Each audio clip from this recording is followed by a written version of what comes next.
VK brother சப்ஸ்கிரைபருக்குலாம் ஒரு பெரிய hi. இன்றைக்கி நம்ம என்ன பண்ண போகிறோம்னு பார்த்தீங்கன்னா, நான்வெஜ் சுவையில் மீன் மேக்கரை வச்சு கிரேவி பண்ண போகிறோம். எப்படி பண்ணலான்றதை பார்க்கலாம் வாங்க. கறி சுவையில் மீன் மேக்கர் செய்கிறதுக்கு தேவையான அளவுக்கு நான் சோயா எடுத்திருக்கேன். இது வந்து எங்களோட ஃபேமிலி 2-3 பேருக்கு ஏற்ற மாதிரி நான் எடுத்திருக்கேன். உங்களுக்கு கரெக்டான அளவு பார்த்து எடுத்துக்கோங்க.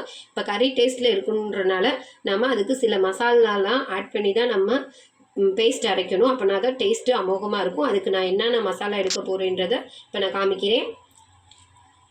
ஃபஸ்ட்டு வந்து சோம்பு, சீரகம், மிளகு 5 காய்ந்த மிளகாய், பிரியாணி இலை 2 எடுத்து வச்சுருக்கேன். இதெல்லாம் நம்ம என்ன பண்ண போகிறோம்னா, தண்ணியில் கொதிக்க விட்டு இந்த மசாலா ஃபுல்லாக அந்த தண்ணியில் ஒரு 5 மினிட்ஸ் கொதிக்க விட்டு நம்ம பேஸ்ட்டை அரைக்க போகிறோம். அப்படின்னா தான் நம்ம மீன் மேக்கர் வந்து கறி டேஸ்ட்டில் செம்மையாக இருக்கும். வாங்க பார்க்கலாம். இப்போ கேஸ் ஆன் பண்ணிவிட்டு ஒரு பேன் வச்சுருக்கேன். பேனில் நம்மளுக்கு தேவையான அளவு தண்ணி ஊற்றுறேன்.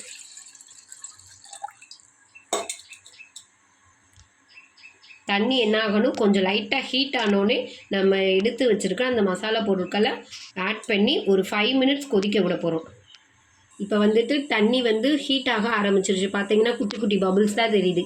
இப்போ நம்ம மசாலா பொருட்களை எடுத்து போட போகிறோம். இப்போ ஃபஸ்ட்டு சோம்பு நம்ம எடுத்து வச்சுருக்கிற அந்த சோம்பு தேவையான அளவு போடுறோம். அடுத்து சீரகம் போடுறேன். அடுத்து மிளகு 4-5 காய்ந்த மிளகாய் போடுறேன். அடுத்து 2 பிரியாணி இலை போடுறேன்.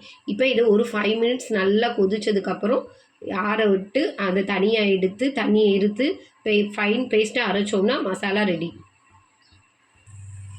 இந்த டைமில் என்ன பண்ண போகிறோம், இது 5 மினிட்ஸ் நல்லா கொதிச்சு வரட்டும். இப்போ பார்த்தீங்கன்னா நல்லா கொதிக்க ஆரம்பிச்சிருச்சு. ஒரு 5 மினிட்ஸ் நல்லா கொதிச்சதுக்கப்புறம் நம்ம இருத்து ஃபைன் பேஸ்ட்டாக அரைக்க போகிறோம். நல்லா பாயிலான அந்த மசாலா பொருளை நம்ம தனியாக ஒரு டம்ளரில் இருத்து தனியாக அந்த இதை எடுக்க போகிறோம்.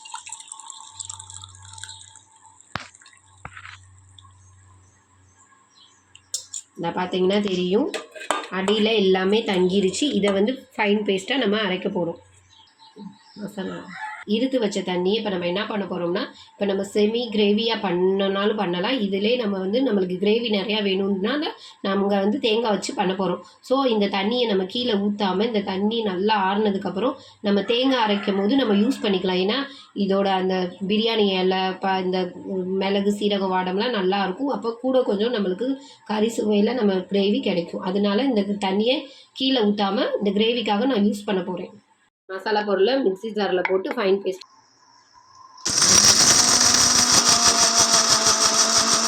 இப்போ கொரன்னு இருக்குது. இப்போ லைட்டாக கொஞ்சம் தண்ணி ஊற்றுனீங்கன்னா இப்போ கெட்டியான பேஸ்ட்டு வரும். ஃபைன் பேஸ்ட்டாக அரைச்சி எடுத்துட்டோம். இப்போ நம்ம என்ன பண்ண போகிறோம், சோயாவில் போட்டு அதை மிக்ஸ் பண்ணி காமிக்க போகிறோம். கேஸ் ஆன், ஒரு பேன் வச்சுருக்கேன். பேனில் நான் சோயாவை வேகிறதுக்கு தேவையான அளவு தண்ணி ஆட் பண்ணுறேன். தண்ணி ஆட் பண்ணோன்னே அதே மாதிரி தான் கொஞ்சம் தண்ணி ஹீட் ஆனதுக்கப்புறம் நம்ம சோயாவை போட்டு எடுக்கணும். பச்சை தண்ணியில் போட்டிங்கன்னா ஒரு மாதிரி நல்லா இருக்காது. கொஞ்சம் தண்ணி ஹீட் ஆனதுக்கப்புறம் சோயாவை போட்டிங்கன்னா சீக்கிரம் வெந்துடும். பார்த்தீங்கன்னா தண்ணி நல்லா ஹீட் ஆயிடுச்சு, பபுள்ஸ்லாம் வந்துருச்சு. இந்த ஸ்டேஜில் நம்ம எடுத்து அந்த சோயாவை போட போகிறோம். இப்போ ஒரு கிளறு எல்லாமே தண்ணியில் முங்குற மாதிரி சும்மா கரண்டியை விட்டு ஒரு கிளறிட்டு இப்போ நம்ம என்ன பண்ண போகிறோம், அடுப்பை ஆஃப் பண்ண போகிறோம். அந்த ஹீட்லே நம்மளுக்கு சோயா சங்க்ஸ் ரெடி ஆயிரும். இப்போ ஒரு 5 மினிட்ஸ் விட்டு போகிறோம். மூடி போட்டுருங்க. பார்த்தீங்கன்னா சோயா வந்து நல்லா வந்துருச்சு. பார்த்தாலே தெரியுது, பெரிய பெரிய பபுள்ஸாக இருக்குது. இப்போ தண்ணி இல்லாமல் நல்லா ட்ரையாக எடுத்து பிழிஞ்சு ஒரு பாத்திரத்தில் வைக்க போகிறேன். இப்போ நம்ம என்ன பண்ணிடுறோம், நல்லா தண்ணியில் போட்டால் தான் நல்லா புழிஞ்சு தனியாக எடுத்து வச்சுருக்கோம். ட்ரையாக இருக்கணும். நல்லா புழிஞ்சு எடுத்துட்டேன். ஏன்னா இப்போ நம்ம வந்து அரைச்ச பேஸ்ட்டு மசாலாலாம் சேர்த்து இருக்க போகிறோம். நல்லா தண்ணி இல்லாமல் பார்த்துக்கோங்க. இப்போ நம்ம அரைச்ச பேஸ்ட்டை வந்து அதில் கொட்ட போகிறோம்.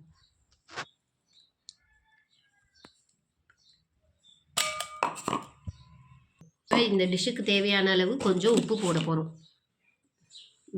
இப்போ நான் 1 ஸ்பூன் கரம் மசாலா தூள் எடுத்திருக்கேன். இந்த சோயா, நம்ம அரைச்ச பேஸ்ட்டு, கரம் மசாலா தூள் இப்போ 3ஐயும் நம்ம நல்லா மிக்ஸ் பண்ண போகிறோம். நல்லா மசாலாலாம் உள்ளே இறங்குற அளவுக்கு நம்ம கையில் பிசைஞ்சு விட போகிறோம். ஏன் நான் நல்லா தண்ணியை சொன்னேன்னா, இந்த மசாலாவோட சாறு வந்து சோயாவில் உள்ளே போகும். அப்போனா தான் உங்களுக்கு உள்ளேயும் நல்ல டேஸ்ட்டு கிடைக்கும். இப்போ ரொம்ப ட்ரையாக இருக்கிறது. இப்போ நம்ம வந்து அப்போ இந்த தண்ணி எடுத்து வச்சுடுங்கன்னு சொன்னோமா, மசாலாவோட தண்ணியை. இப்போ அந்த தண்ணியை கொஞ்சமாக லைட்டாக ஒரு கையில் ஊற்றி சும்மா தெளிச்சு விட்டு இப்போ மசாலாவை பரட்டி விட்டுருங்க. இதை ஒரு 10 மினிட்ஸுக்கு நல்லா ஊற வச்சு எடுத்தீங்கன்னா எல்லா மசாலாவும் உள்ளே இறங்கி கொஞ்சம் டேஸ்ட்டாக இருக்கும். கிரேவி செய்கிறதுக்கு தேவையான பொருட்கள் பார்க்க போகிறோம். பெரிய வெங்காயம் ப்ளஸ் சின்ன வெங்காயம் ரெண்டுமே எடுத்துக்கிறேன். 2 தக்காளி எடுத்திருக்கேன்.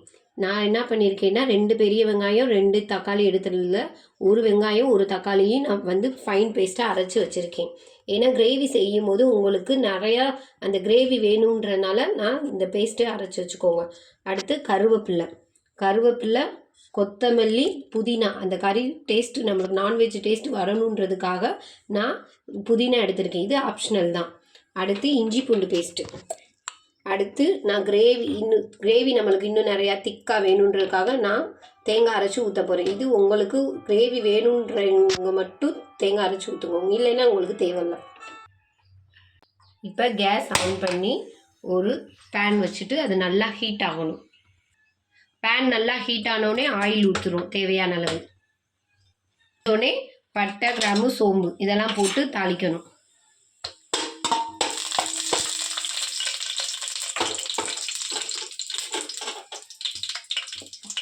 கருவேப்பிலை,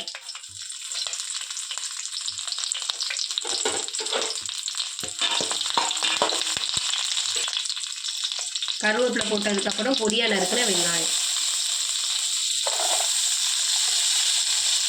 சிம்மில் போட்டு வேக வைக்கணும்.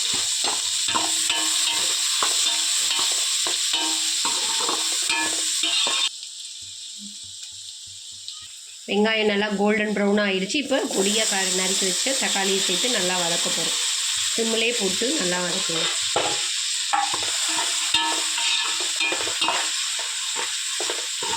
இப்போ இஞ்சி பூண்டு பேஸ்ட்டு சேர்க்குறோம். இஞ்சி பூண்டு பேஸ்ட்டு சேர்த்து நல்லா பச்சை வாசம் முடிய போகணும், வதக்கணும்.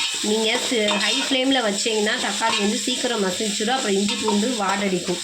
நீங்கள் சிம்மிலே போட்டு லைட்டாக நல்லா மசிகிற அளவுக்கு போட்டு வதக்குனீங்கன்னா உங்களுக்கு இஞ்சி பூண்டு பேஸ்ட்டு வாடையும் பச்சை வாசனும் போயிடும், தக்காளியும் நல்லா வெந்து மசிஞ்சு டேஸ்ட்டு கொடுக்கும். அதனால் இப்போ புதினா சேர்த்துக்கலாம். புதினா வந்து ஆப்ஷனல் தான். புதினா போட்டிங்கன்னா கொஞ்சம் கறி டேஸ்ட் இருக்கும், அதனால நான் புதினா ஆட் பண்ணியிருக்கேன். இருந்தால் போடுங்க, இல்லைன்னா தேவையில்லை.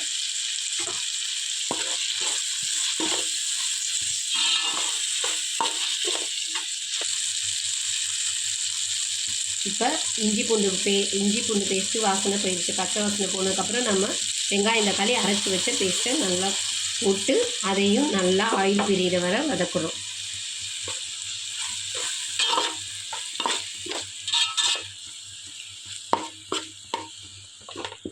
வெங்காயம் தக்காளி பேஸ்ட்டு போட்டப்போ அந்த மீதம் உள்ள அந்த ஜாரில் கழுவி ஊற்றுறதுக்கு நம்ம ஆல்ரெடி எடுத்து வச்சு அந்த மசாலா தண்ணியவே ஊற்றி கழுவி ஊற்றுக்கலாம். அதுலேயே டேஸ்ட் கூட இருக்கும்.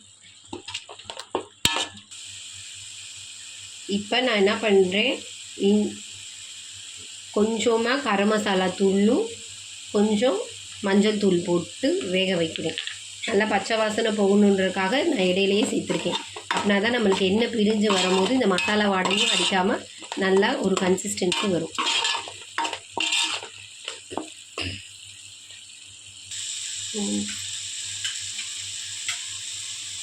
இப்போ நம்ம அரைச்சி வச்ச தேங்காய், ஃபைன் பேஸ்ட்டாக அரைச்ச தேங்காய். நான் தேங்காய் ஏன் சேர்க்குறேன்னா ஆப்ஷனல் தான். எனக்கு கிரேவி வேணுன்றனால நான் தேங்காய் அரைச்சி ஊற்றுறேன். உங்களுக்கு கிரேவி வேணாட்டினா நீங்கள் வந்து தேங்காய் அரைச்சி ஊற்ற தேவையில்லை. கிரேவி வேணுன்றனால நான் தேங்காய் சேர்த்தேன். இப்போ உங்களுக்கு வந்து தேங்காய் வேணான் அப்படின்றீங்கன்னா அந்த நம்ம வதக்குன அந்த மசாலாவோடையே நம்ம அந்த சோயாவை சேர்த்து கிளறி இறக்குனாலே போதும்.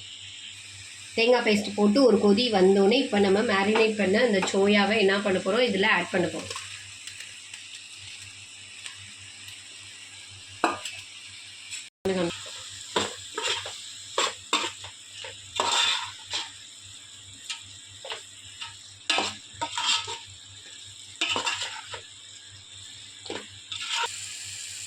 இப்போ நம்ம கிரேவிக்கு தேவையான அளவு உப்பு சேர்த்துக்கணும். ஆல்ரெடி நான் கொஞ்சமாக தான் போட்டேன், ஏன்னா கிரேவி நம்ம செய்யும் போது உப்பு பார்த்து போட்டுக்கலான்றனால நான் இப்போ கொஞ்சம் உப்பு போட்டிருக்கேன். உங்களுக்கு தகுந்த மாதிரி போட்டுக்கோங்க.